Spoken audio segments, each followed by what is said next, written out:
bertitik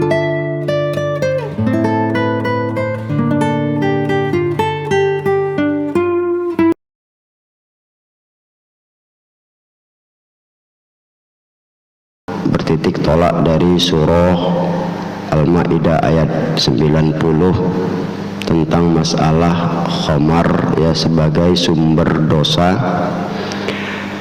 Seorang ulama bernama Az-Zuhri ketika ditanya dia tentang yang mana yang lebih berdosa dalam salah satu perbuatan, maka dia berkata bahwa Khalifah Utsman bin Affan pernah dalam satu khutbahnya ya menyampaikan kepada umat Islam saat itu untuk menjauhi khamar dan jangan sedikit pun mendekatinya, karena khamar itu adalah sumber dari perbuatan dosa.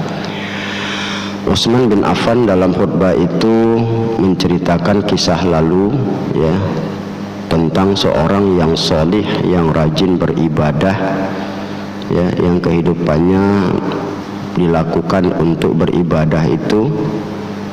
Pada suatu saat dia melihat seorang wanita yang sangat cantik dan dia tergila-gila kepada kecantikan wanita itu, sehingga dia berupaya mendekati dan mengambil hati wanita tersebut. Begitulah dalam perjalanan ya, karena ada ya kaitan ataupun hubungan hati di situ, sehingga orang yang soleh itu rela ya, kalau bahasanya mengikuti apa saja kemauan perempuan itu ya, karena cintanya sudah membutakan hatinya ya. Walaupun sebetulnya kita lihat ya cinta itu taklah sampai begitu, tapi tergantung kepada manusia. Memang ada di dalam satu hadis ya, hubbuka li syai' yu'mi wa yu'sim ya, bahwa cintamu pada sesuatu itu membuat kamu buta dan tuli. Tapi kalau bisa kan cinta sama Allah kita buta dan tuli, gak peduli memandang yang lain kecuali Allah, tidak peduli mendengar yang lain kecuali Allah, itu positif sekali. Tapi ini malah dia negatif sama perempuan, itulah seakan-akan ya hidup ini totalitas. Jadi karena sudah tergila-gila dan mabuknya dia kepada wanita cantik ini ya, satu hari wanita itu membawanya ke dalam kamar, maka dia letakkan ada 3 di situ. Pertama khamar ya, yang kedua dirinya, dan yang ketiga itu anak kecil. Perempuan itu ya mengambil pilihan sama dia ya, disuruh kepada dia itu ya 3 hal tadi, salah satunya disuruh pilih. Pertama, dia perempuan itu minta dia itu disetubuhi ya, dizinai. Ternyata dia tahu bahwa itu dosa besar, dia tidak mau, dia menolak ya keinginan perempuan itu. Kalau gitu, kalau kau tak mau ya menzinai aku, ini bunuh nih anak kecil ini ya. Dia juga tahu hukum membunuh juga beresiko, apalagi tanpa alasan yang benar dia. Nah kalau gitu sudahlah, pilihlah ya. Dia timbang-timbang, terakhir ya khamar. Jadi ditimbang-timbangnya antara khamar, berzina, sama membunuh.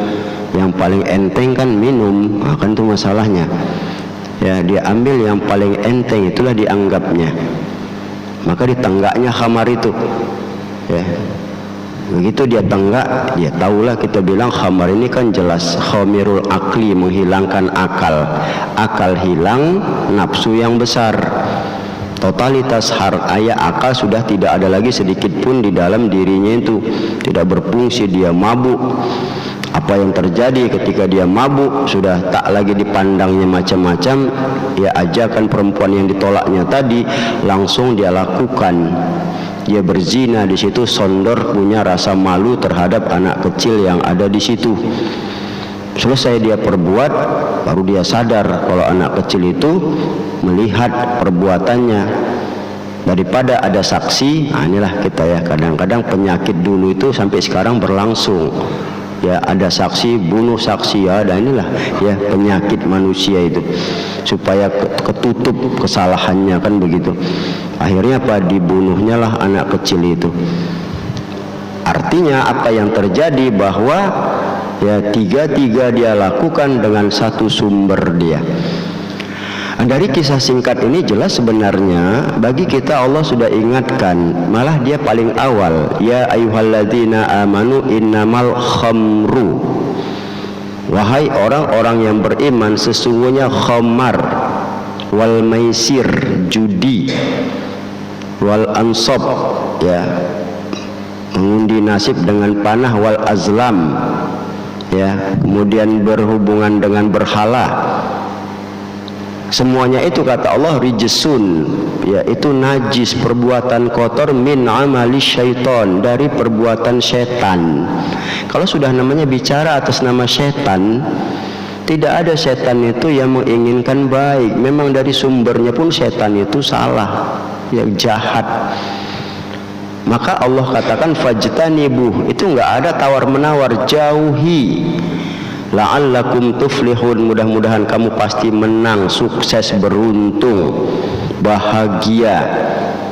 Dan itu kenyataan. Orang-orang yang bebas dari narkoba, kita bilang insya Allah peluang-peluang kehidupan menjalaninya begitu ya aman dia, ya bisa banyak hal yang bisa dia perbuat untuk menata kehidupan ini lebih baik. Rasulullah juga mengingatkan al-khamru ummul fawahish wa akbarul kabair. Khamar itu ummul fawahish, induk dari perbuatan keji, wa akbarul kabair, dan sebesar-besar dosa.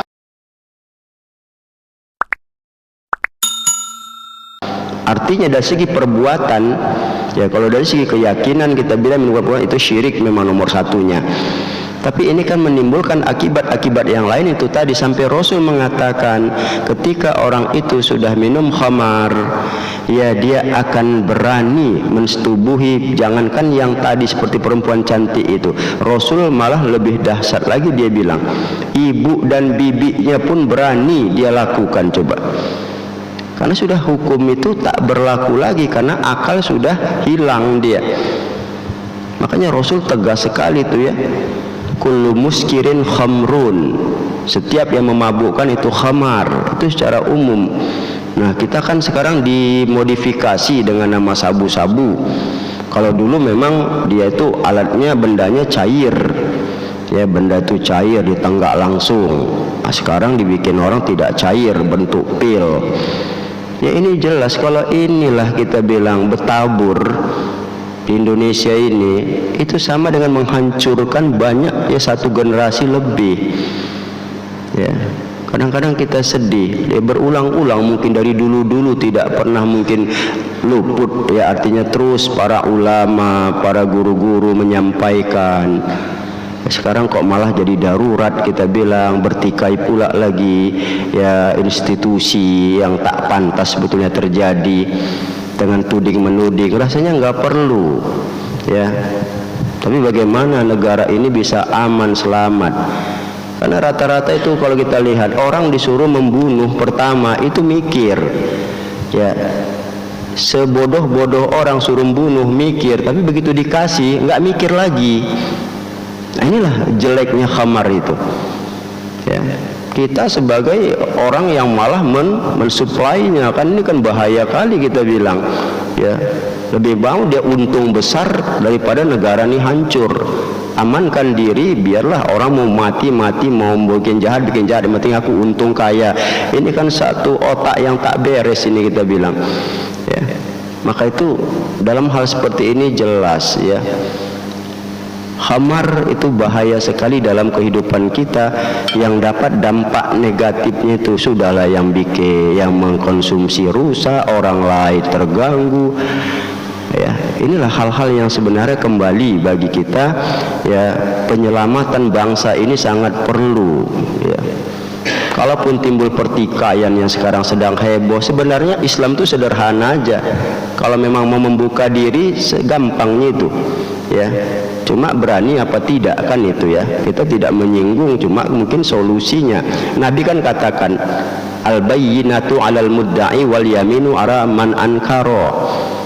bertikailah institusi dengan salah satu LSM misalnya, kita lihat ya, kata Nabi kan sederhana ya, berikan bukti bagi yang menuduh dan bagi yang dituduh, kalau tidak ada bersumpah.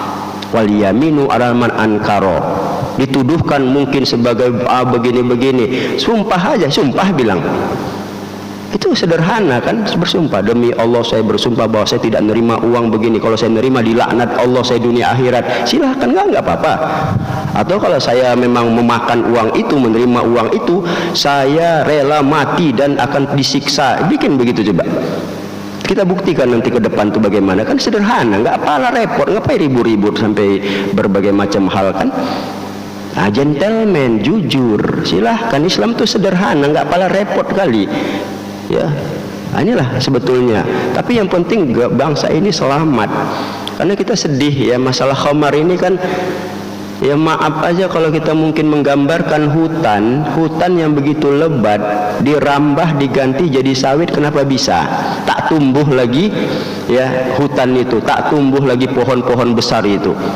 Karena sampai apa? Sampai dibongkar ke akar-akarnya itu ya, pohon yang dulunya begitu kokoh ganti sama sawit. Alhamdulillah. Masa pula kita bilang narkoba ini nggak bisa tuntas sampai ke akar-akarnya? Ada apa permasalahan yang timbul?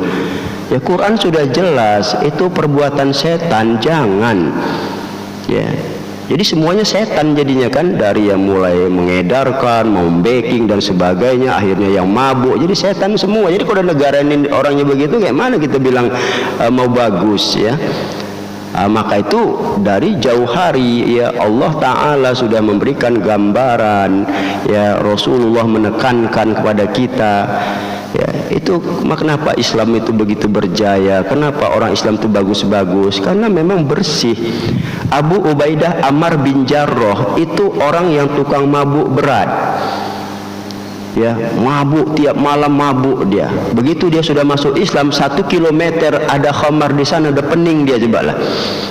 Dia pulang mau jalan ke rumahnya ya, ada 1 kilometer khamar, langsung pening dia. Sampai begitulah sinyalnya begitu kuatnya, langsung dia cari jalan lain, biarlah jauh asal jangan kembali lewat saja pun.